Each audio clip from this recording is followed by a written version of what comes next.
which is on how to uncover your purpose. And it's one of my favorite things to talk about with moms in particular, because when I started my business 12 years ago, I had a background as a corporate trainer. I worked for Citibank for many years, loved what I did professionally. It was great. Made a decision to be a stay-at-home mom when I had my son, and enjoyed that. I mean, I loved being a mom. And I remember thinking that it would be a beautiful thing if I could somehow figure out how I could combine my love of training with being a mom. Okay, that's kind of what I did. And so I created this business. And at that time, coaching wasn't a business that I even knew about. I never heard of coaching in that way. I always thought of it as training and development was my only understanding of teaching other people, training them on a philosophy or a system.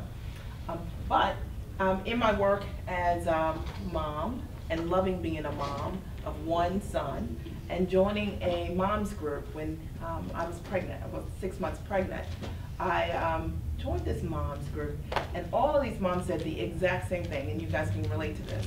I'm too tired to do anything for myself. I feel guilty whenever I do anything for myself. You know, they never saw that they were a priority at all. And so because my mom, I mentioned to you guys earlier, my mom asked me to date myself as a new mom when I became a mother. So when I was pregnant, she said, I never made time for my life, and I want you to promise me that you will date yourself every single week as a mom. But she didn't tell me how. She didn't know how I should date myself, where I should go to date myself, or what do you do on a self-care date. I had no idea. So my translation was that I would go to Barnes & Noble's bookstore or Starbucks and have coffee. 90 minutes a week, I love coffee, and read a book. That was my translation of what I would do for that 90-minute experience. And it changed my life. And so all the while I'm with these moms, I'm pregnant, so I don't physically have a child and the issues that come along with coordinating a baby at the time, but I'm listening to all these moms talk about all of these problems and why they can never consistently take care of themselves. And I've got a tremendous amount of freedom because I haven't had my baby yet. So I'm really still operating like a mom without a baby, although I'm pregnant, right? And so I decided during those 90-minute sessions that I'd create systems for myself. What would I do for myself to always make sure that I didn't say the things that these moms say over and over again? And so I want to challenge you that any moms that you meet, you know, who are pregnant, a lot of times moms never think about integrating self-care in the pregnancy process. We read all about having babies, what to do, what to expect when the baby comes. But most often, we never learn for ourselves. What do we do for ourselves so that we can make sure we stay whole once we have our children? Well, that was the system that I created. And really, it was just an organic process of just dating myself consistently, hearing myself think. And whenever I would meet up with these moms every single week for about 3 years, every single week for a play date, I was always the mom that they would say, when did you have time to read that book? I was reading like 2 books a week, and I just always had time to do these things that they thought were hard. And for me, they were easy, even once I had my son. And what I realized was that it wasn't that the task was difficult. It was because the opposition, okay, was hard. And for moms, when you have something that's really hard, when you have an opposition in your life, and you have something you want to accomplish, a lot of times pain wins over, you know, an opportunity that will make you feel good, right? So you can have something to make you feel good or something that makes you feel bad. But a lot of times opposition pulls us because of the emotion. You have to respond to it right away, right? So what I learned for myself, I call those unscheduled interruptions, all right?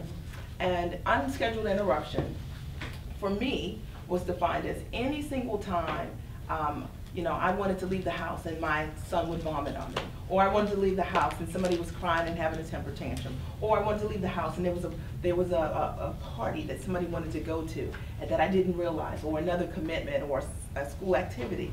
I began to write down for myself, this is what I want you guys to remember, unscheduled interruptions. I wrote them down because I found for myself was that they were the same things over and over and over again.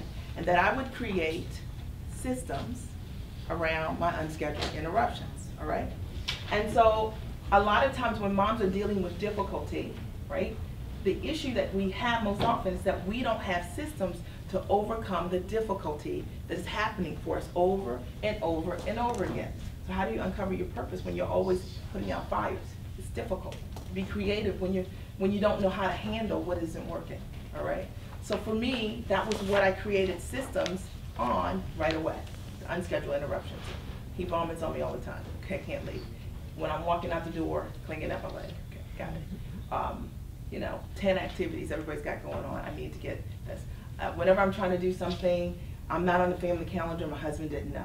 So all of the things that began to happen that didn't support me in supporting my dream, I had written them down, unscheduled interruptions. And so that allowed me to begin to plan for myself what I would do for myself so I could begin to dream and dream big for myself. So I wasn't really sure in the beginning that I was going to be a mom coach, but I was sure that I wanted to do training and I wanted to do something that related to motherhood. That's really all it is. And so my first lesson really for you in terms of uncovering what your purpose is, your purpose is something that you want to do. You do it for free. Okay, so just think about it for a minute. You would do it for free. You probably already are or have. You enjoy it. And whenever you do it, you find that it makes you feel fulfilled. It excites you, okay? And the reason I'm saying this to you is because so often we make finding our purpose so difficult. We make it hard. It's really not hard. It's the thing that you're exceptionally passionate about, okay? So I want you to write down one thing that you're passionate about. What excites you? When you do it, what gives you a thrill? And the areas that you can think about your purpose in, I gave you a handout, every person should have them, and you need these over the weekend for your blueprint, are personal development, okay, your health, your self-care, your career, could be relate to financial wellness, your me time, relational goals, community goals. See, whenever I thought about my purpose and what I wanted to do, I knew it related to family. I knew me time was important to me because that was part of the challenge. And whenever I spent that time alone by myself, that 90 minutes, it allowed me to have light bulb moments about what the possibilities were, okay? So a lot of moms and a lot of women, when they're trying to uncover their purpose, the reason that they get stuck is because they don't have any alone time with their thoughts. So your passion is inside of you. You know what you love to do. You know what you like to do.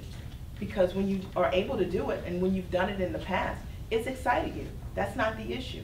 Most often is that you haven't had that 90 minutes alone, that time just to think and to feel and to plan that piece.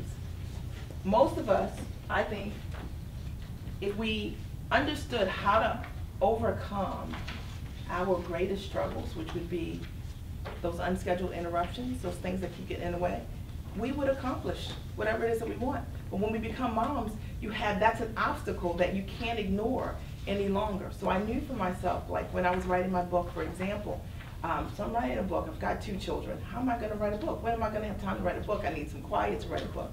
And I needed more than 90 minutes a week. So for me, I said, you know, what's my unscheduled interruption? I said, well, I wanna write a book, I wanna be an author. And my unscheduled interruption was that I have no quiet time. The kids are interrupting me when I'm in my flow, when I'm writing, okay? So I need to come up with an answer to that. Okay, that was one thing. The other thing, my husband had needs. He had questions. So while he thought, okay, you're working in the office and you're doing your thing, the reality was he was still saying, baby, where's the pepper? Okay? And a lot of times when we're trying to work on our purpose and the next thing for us, you're not writing down the things that are getting in the way. Those small things that get in the way that keep you stuck, right? Not able to be as creative as you want to be, all right? And then the next thing that I encountered as it related to writing the book was space. I found that the space that I was using to write my book, that it was community space. Like, I thought it was my office, but the kids thought it was like a place to hang out. I hadn't set clear boundaries and barriers for myself around that. I hadn't taken a stand yet to say, this is my office, this is where I work, and it's actually, you have a play space in the basement, and this is where you play, okay? It was all community space. So that was another area for me that I had to look at and say, you know what? I need a system around that. Because once you understand what is getting in the way, what is interrupting you, you can create a plan for it. So my plan was, okay, when the kids go to bed at 9 o'clock, I'm gonna go to Notre Dame's library. They're open until midnight, and I'm going to write. So I would put my kids down 8:15 at night, and then I would go off to the library. And that's how I finished my book. Literally. My husband couldn't interrupt me. My kids couldn't ask for anything. If somebody woke up in the middle of the night, guess what? I didn't need to respond to it. My husband had to figure it out. Okay? I didn't have to tell him where the salt and pepper were. You understand? Or what socks were missing. And I had quiet to pursue my dream. So what I want you to be thinking about as I share my stories with you over this weekend is when you're thinking about accomplishing for yourself, I want you to approach it from the perspective of what is in the way. What is getting in the way? What are your unscheduled interruptions? And they can relate to different areas of your life. It might be going to the gym, okay? It could be that you want to go to the gym and you want to exercise and you've been saying you want to do this forever. And whenever it's time to go to the gym, you realize, one, when you go to take your young children, your child to the gym, they hate the daycare at the gym. It's an unscheduled interruption, all right? Because you didn't expect that. You expected to get the child to the gym and leave your child for 30 minutes to an hour, and it would all be perfect. You didn't think they were going to come and get you, but they did, okay? So I had to write that in for myself. All right, I want to work out, got young children, and every time I go to the gym, they call me. They're calling my name with the intercom, or they're tapping me on the treadmill. What am I going to do? All right, that was the first thing. All right, what's the other unscheduled interruption? Unpredictability. You know, going to the gym, kids are sick, my kid gets sick, now I can't go to the gym for 3 days. Anybody ever experienced that? Okay.